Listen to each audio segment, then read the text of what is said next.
एक बीमार बुढ़िया और गरीब बच्चा गांव के एक सिरे पर टूटी फूटी झोपड़ी में रहती थी। एक बुढ़िया, सब उसे दादी अम्मा कहते थे। उसका कोई नहीं था। एक जमाने में उसके बेटे बेटियां थे, लेकिन शहर की चकाचौंध में खो गए। अब न कोई चिट्ठी आती थी, न कोई हालचाल। वह बीमार रहने लगी थी। हाथ पांव कांपते थे, आंखों की रोशनी भी कम हो गई थी। लोग कहते, अब क्या बाकी है इसके जीवन में। लेकिन गांव का एक गरीब बच्चा था, राजू, महज 10 साल का। मां नहीं थी, बाप शराबी था। रोज गांव में इधर उधर घूमता, लोगों के छोटे मोटे काम करके पेट भरता। वह रोज दादी अम्मा के दरवाजे पर रुकता।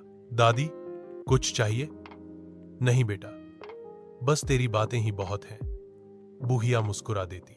धीरे धीरे राजू हर दिन उनके लिए कुछ न कुछ लाने लगा।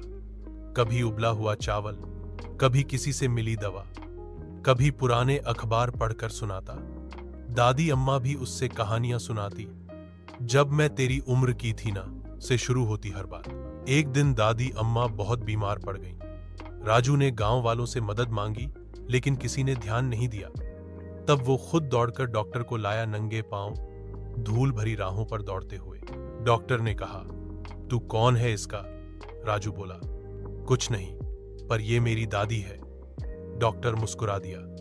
राजू ने कोई रिश्ता नहीं मांगा, रिश्ता निभाया। दादी अम्मा धीरे धीरे ठीक हो गई। अब राजू उनके साथ ही रहने लगा। दादी ने उसे पढ़ना सिखाया और जीवन की सच्ची सीख दी।